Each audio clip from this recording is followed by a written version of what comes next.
Olá, galera, tudo bom? Gente, vamos continuar o estudo sobre populações. Lembrando que a gente já viu eh, estudos de populações, ciclos biogeoquímicos e agora nós vamos ver sucessão ecológica na página 118 do livro. E eu peço a vocês que me acompanhem e anotem as dúvidas para ser retirada nas lives, tá bom?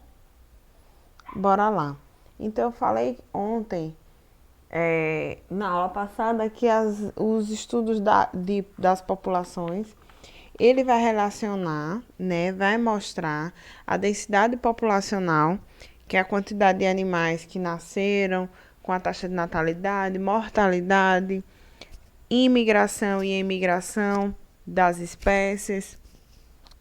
Vão falar também sobre fatores que regulam o tamanho da população, isso o fator principal, o fator biótico, né? Que é o fator dos seres em crescimento ilimitado, né? Seres, matéria orgânica, no caso. A outra coisa que eu falei também que a gente tem que lembrar é que esses fatores bióticos, eles estão relacionados à predação, competição entre as espécies e aí para que ocorra também uma sucessão ecológica, que é o que a gente vai começar a ver hoje. Lembrando que predação são seres, né? É, são seres que vão competir com animais para se alimentar de outros animais. E a competição a gente tem intraespecífica e interespecífica. A intraespecífica é quando vem da mesma população, ou seja, o búfalo e o búfalo, a zebra e a zebra, animais da mesma espécie, da mesma população, ou interespecífica, indivíduo que vem de populações diferentes. Então, o leão e o veado, o, é, a baleia e um, e um, e um tubarão, ou qualquer outro animal. Isso é uma competição intraespecífica, interespecífica. Então, o estudo das populações vai levar para a sucessão ecológica. A primeira coisa que para vocês verem que é um processo gradativo, ou seja, ele de colonização do habitat, ou seja, a espécie ela vai se adaptando aos poucos àquele ambiente no qual ele vai passar por uma população, não é isso? Por aqueles processos todos que eu falei, vai passar por uma população, uma competição, um predatismo e aí até a composição das comunidades e conquistar o seu próprio ambiente. E isso pode se alterar ao longo do tempo. O que é que vai acontecer? Vai ter a matéria orgânica vai ser ausente, vai ter a umidade baixa, a temperatura muito alta, luminosidade muito alta e estabilidade do solo. Isso ocorre por apresentar um ambiente com diversas condições que vão inviabilizar o surgimento da manutenção da vida. Beleza?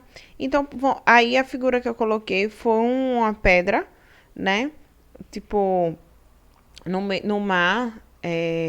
E então, ela tem matéria orgânica ausente, umidade em um ponto aí é baixa, no caso é uma pedra, né? Temperatura alta, que ela consegue aquecer, luminosidade imensa e estabilidade baixa do solo.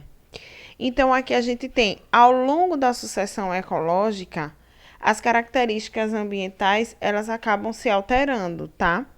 Então, logo aqui a gente consegue ver primeiro as pedras, né? Isso, as rochinhas aí. E aí, logo em seguida,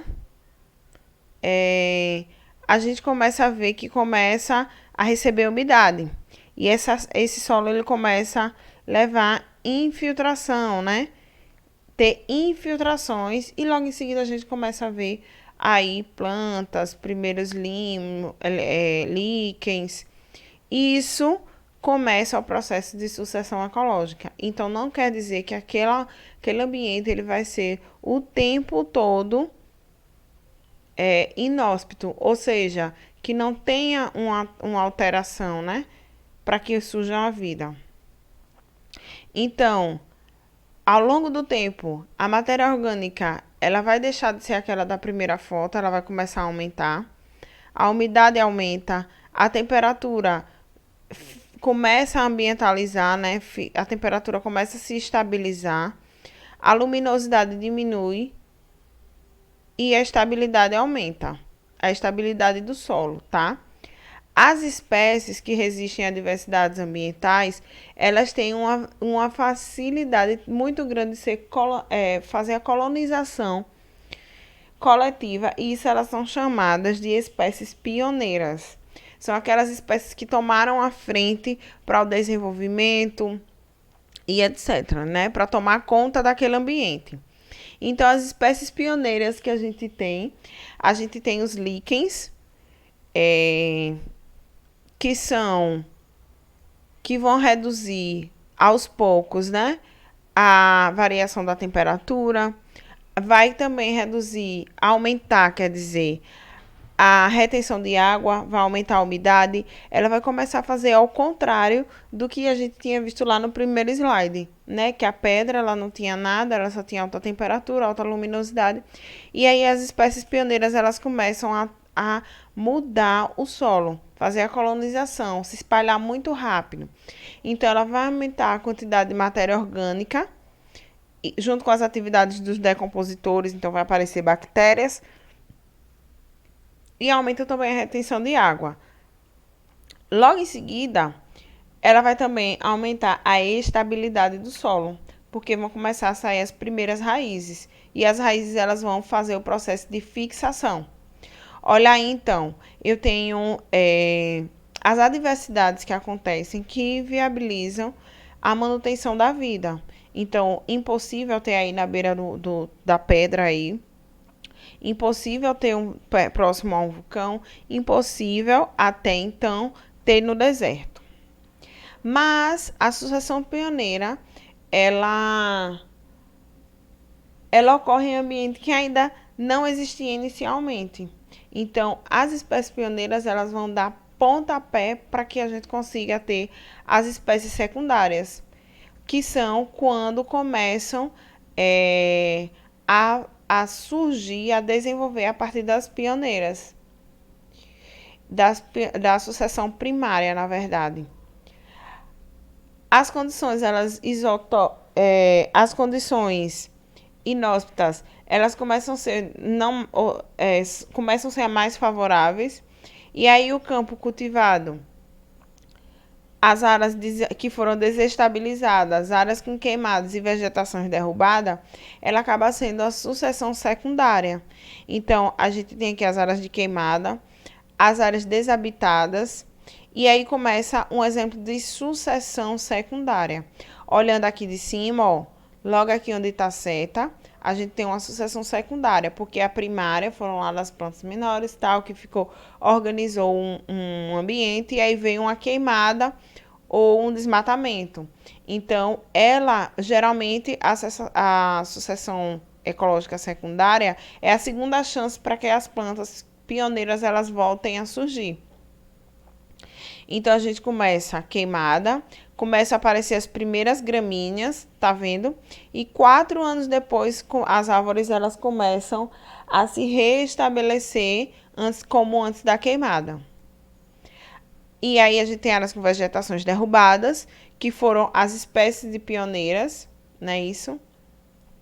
E pode ser mais exigente do que a primeira, porque elas vão relativamente ter o ambiente pronto para suas instalações. Então, ela vai ter uma competição entre essa área de vegetações derrubada, tá bom?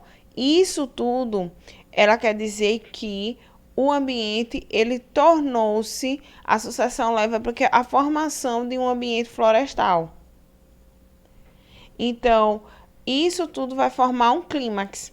O que é um clímax? O clímax é quando a sucessão ela termina, quando ela chegou no ponto certo, ou seja, no ponto de floresta, entendeu? É quando ela consegue a estabilidade máxima do ambiente.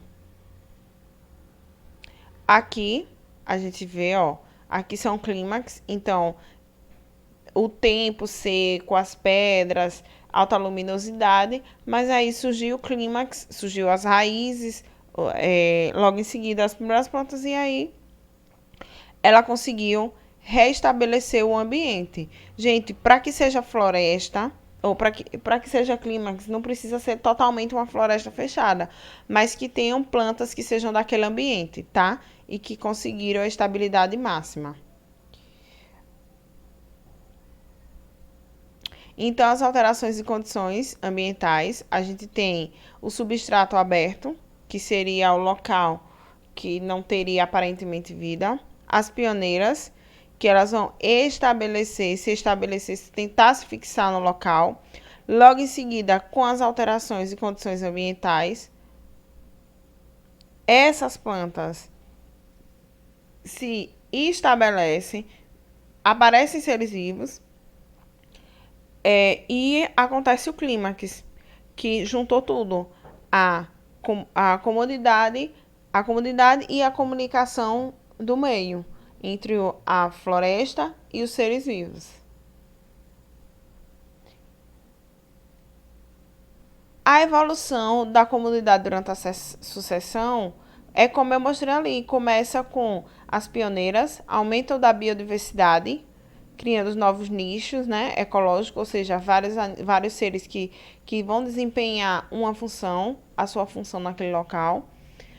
O ecossistema aumenta, aparecem microclimas, que são, que são áreas que vão ser adaptadas por determinadas espécies. E aí começa a homeostase, que vai ser o equilíbrio dessa comunidade com o ecossistema.